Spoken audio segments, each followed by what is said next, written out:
அல் குர்ஆனை ஓத வேண்டும். ஓத தெரியாதவர்கள் ஓதுவதற்கு கற்றுக்கொள்ளுங்கள். இதிலே வெட்கப்படாதீர்கள். கபருக்குள் வைத்து கேட்கப்படக்கூடிய கேள்விகளில் பிரதானமான ஒரு கேள்வி குர்ஆனை பற்றிய கேள்வி.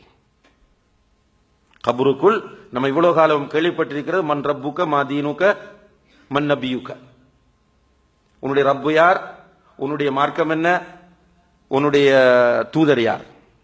ஆனால் குர்ஆனை பற்றிய ஒரு கேள்வி இருக்கிறது. குர்ஆனை பற்றி அல்லாஹ் மலக்குகள் கேள்வி கேட்கும் போது எனக்கு தெரியாது என்று சொல்லுவான்.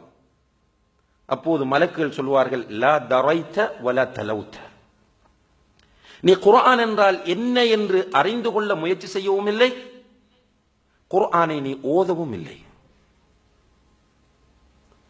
நாம் தெரியாது என்று சொல்லும் போது மலக்குகள் நமக்கு சொல்லுகிற பதில்.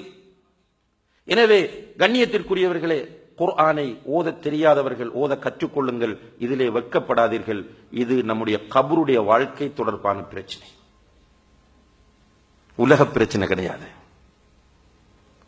கபரில் எவ்வளவு காலம் இருக்க போகிறோம் என்பதை அந்த ரப்பு மாத்திரமே அறிவான். நீண்ட ஒரு வாழ்க்கை கபருடைய வாழ்க்கையும். இந்த உலகத்தில் 50, 60, மேக்சிமம் 70 வருடங்கள் வாழப்போகிறோம். இந்த உலகத்தில் குர்ஆனை ஓதி, குர்ஆனை கற்று, அது சொல்லுகிற கருத்துக்களை அறிந்து நாம் வாழ்ந்தால்தான் கபருக்குள் கேட்கப்படக்கூடிய அந்த கேள்விக்கு நாம் பதில் சொல்லலாம். இல்லை என்றால் கபரிலே கஷ்டப்பட வேண்டி வந்துவிடும். எனவே குர்ஆன் ஓத தெரியாதவர்கள் வெட்கப்படாதீர்கள். உங்களுடைய பிள்ளைகளிடம் ஓதுங்கள், உங்களுடைய மனைவி இடத்தில் ஓதுங்கள், உங்களுடைய கணவனிடத்தில் ஓத கற்றுக்கொள்ளுங்கள். குர்ஆனோடு நெருக்கமான தொடர்பை ஏற்படுத்துங்கள். அதே போன்று குர்ஆனை படியுங்கள்.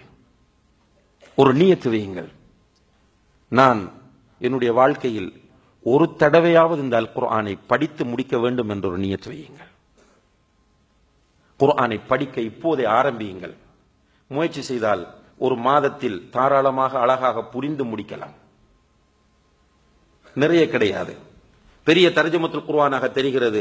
அரவாசி அரபிக், அரவாசி தான் தமிழ். அரபிக்கை விட்டுட்டு பாத்தீங்க அதுல ஹாஃப் தான் வரப்போகுது. எனவே சிம்பிளாக எடுக்காதீர்கள். இது உங்களுடைய அடிப்படை கடமை என்பதை புரிந்து கொள்ளுங்கள். எனவே குர்ஆனை படியுங்கள். குர்ஆனை படித்தால்தான் இந்த குர்ஆன் ஹுதல் லின்னாஸ் என்பது நமக்கு புரியும்.